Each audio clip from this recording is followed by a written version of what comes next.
Sa isang luma at tagpi-tagping kubo sa gilid ng dagat, magkasamang hinaharap ng mag-amang Mang Berto at Makoy ang malupit na hamon ng buhay. Matapos silang maulila sa ilaw ng tahanan noong si Makoy ay bata pa, nangako si Mang Berto na igagapang niya ang anak. Siya ay isang mangingisdang kuba na ang likod at sunog ang balat sa maghapong pagpalaot. Si Makoy naman ay isang 12 anyos na batang manipis ang katawan, ngunit may matalinong isipan at napakabuting puso. Kamakailan, tila nagdadamot ang karagatan. Araw-araw umuuwi si Mang Berto na halos walang huli, dahilan upang madalas silang matulog na kumakalam ang sikmura. Habang unti-unting nilalamon ng dilim ang naghihingalong sinag ng araw sa dalampasigan, nakatanaw si Makoy sa papadaong na bangka ng kanyang ama. Mula rito ay bumaba si Mang Berto. Mabibigat ang kanyang mga hakbang. Hila-hila ang punit-punit na lambat na tila ba karga niya ang bigat ng buong mundo. 2 kakarampot at namumutlang isda lamang ang sumabit dito, isang malupit na biro ng karagatan.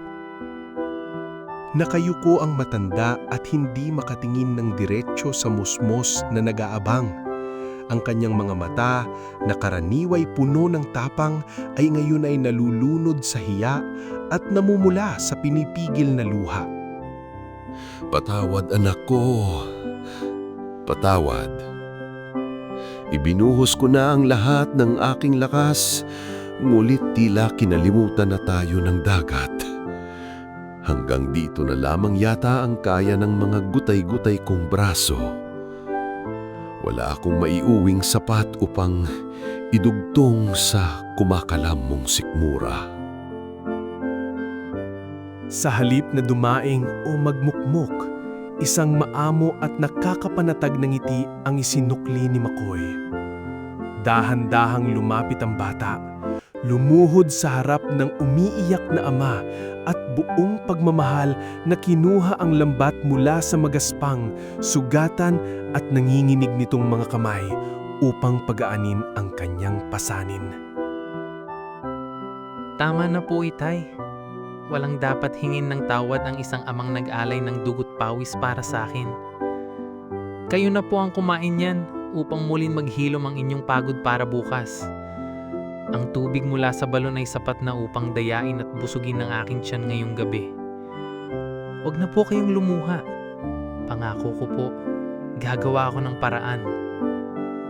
Kinaumagahan, habang mahimbing pa ang nakaratay ang kanyang amang pinulikat at nanghihina sa labis na pagpagod, tahimik na kumilos si Makoy. Sa ilalim ng kanilang tagpi-tagping silong, nilapitan niya si Lolo Tasio.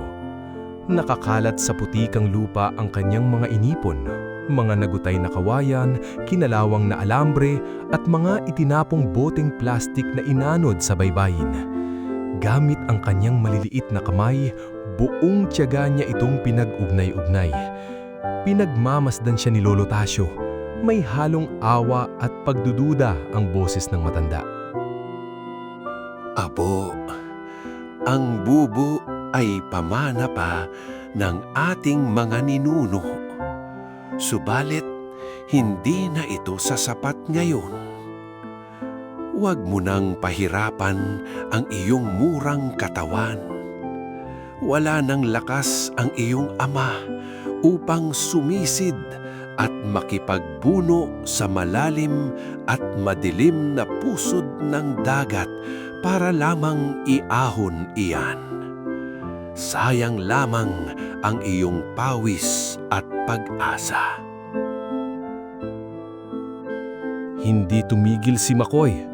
Pinunasan niya ang tagaktak na pawis sa kanyang noo, gamit ang dulo ng kanyang marungis na sando at tumitig sa matanda nang may nag-aalab na paninindigan. Hindi na po niya kailangang sumisid, Lolo. Pinago ko po ang anyo nito. Tatalian ko po ng mga boteng plastik ang gilid upang yakapin ito ang hangin at mabilis na lumutang patungo sa itaas kapag hihila ni Itay. Pinalaki ko rin po ang bunganga nito para mas maraming isda ang masilo. hindi ko na po hahayaang magbuwis muli ng buhay ang aking ama sa ilalim ng malamig na dagat. Pagsapit ng tanghali, tumambad ng isang dambuhalang bitag. Wala itong kinang at hindi kasing ganda ng mga mamahaling lambat, sapagkat yari lamang ito sa mga itinapong dumi ng lipunan. Ngulit sa bawat taling mahigpit na ibinubuhol ng maliliit at sugatang daliri ni Makoy, nakatago ang pambihirang talino at ang walang hanggang pagmamahal ng isang anak na handang gawin ng lahat, maisalba lamang ang kanyang ama. Bago tuluyang burahin ng gabi ang liwanag at maghari ang matinding lamig ng laot, nagpumilit ang payat at nanginginig na katawan ni Makoy na sumampa sa lumang bangka. Pasan-pasan niya ang dambuhalang dakilang bobo. Nang marating nila ang gitna ng karagatan, sa bahaging kulay itim na ang tubig dahil sa sobrang lalim, may ginawa si Makoy na muling nagpadurog sa puso ng kanyang ama. Mula sa isang maliit na balot ng dahong saging, dahan-dahang inilabas ng bata ang kakarampot na tutong ng kanin. Ang una at huli mayang isusubo sa araw na iyon. Walang pag-aalinlangan, inilagay niya ito sa loob ng bitag bilang pain. Nanlaki ang mga mata ni Mang Berto. Agad niyang inabot ang naninginig na kamay ng anak upang pigilan ito. Makoy, huwag! Iyan na lamang ang magtatawid sa iyong hininga ngayong gabi. Ilang araw ka nang walang sapat na laman ng tiyan. Paano kung walang maawa sa iyong bitag? Mamamatay ka sa gutom, anak. Hindi ko kakayanin. Ngumiti si Makoy. Kahit namumutla at tuyot na ang kanyang mga labi, hinawakan niya ang magaspang na kamay ng ama upang pakalmahin ito. Sabi po ni Lolo Tasyo, hindi bingi ang kalikasan sa mga pusong marunong mag-alay. Ipapasa ko po ang aking gutom sa karagatan, itay. Kapalit ng pag-asang bukas ay hindi na tayo luluha. Magtiwala po kayo sa akin. Ipinikit ni Makoy ang kanyang mga mata at bumulong ng isang taimtim na panalangin na tanging ang simoy ng hangin ang nakarinig. Dahan-dahan niyang binitawan ang bitag.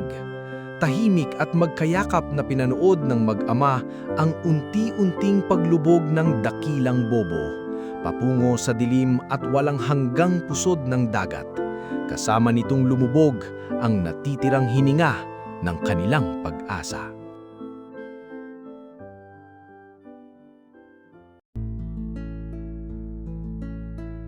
Sa pagbukas ng kalangitan at paghalik ng unang sinag ng araw sa nagyeyelong hamog ng laot, muling sumagwan ang mag-ama pabalik sa palatandaan ng kanilang bitag. Nanginginig sa kaba at lamig si Makoy, ngulit hindi niya inalis ang kanyang paningin sa nakalutang na boteng plastik.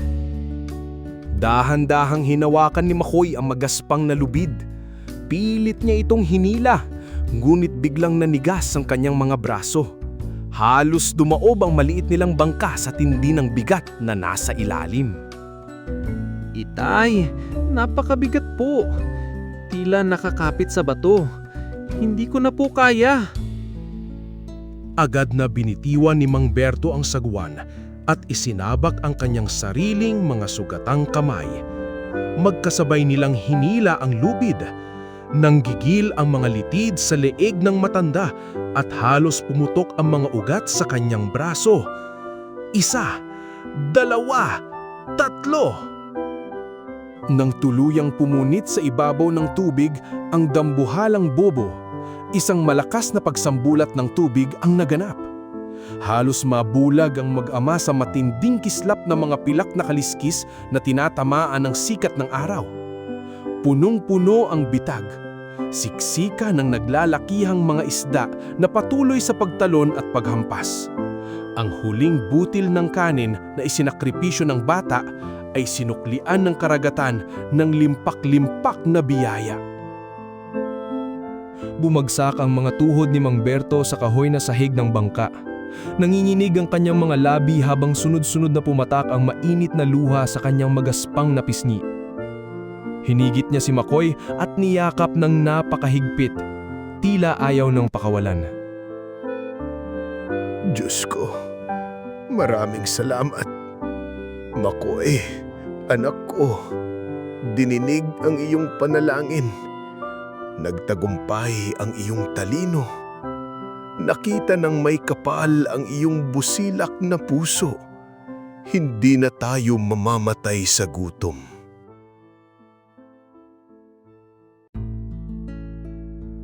Pagbalik sa Pampang, nakita nila ang mga kapitbahay na nakayuko at umiiyak dahil wala rin silang nahuli. Tinitignan ni Makoy ang mga batang kasing edad niya na namumutla at nanlalambot sa gutom. Sa halip na angkinin ng yaman na para sana lamang sa kanilang dalawa ng kanyang ama, tinawag ni Makoy ang lahat. Halik kayo, kumuha po kayo ng isda para sa inyong pamilya. At bukas mabukas din, tuturuan ko po kayong lahat kung paano gumawa ng ganitong bitag. Nagdiwang ang buong nayon. Hindi lamang gumawa si Makoy ng kasangkapang panghuli ng isda. Lumikha siya ng tulay upang umahon sila sa hirap. Dahil sa talino ng isang batang ulila at sa kanyang gintuang puso, naging sagana muli ang kanilang baryo.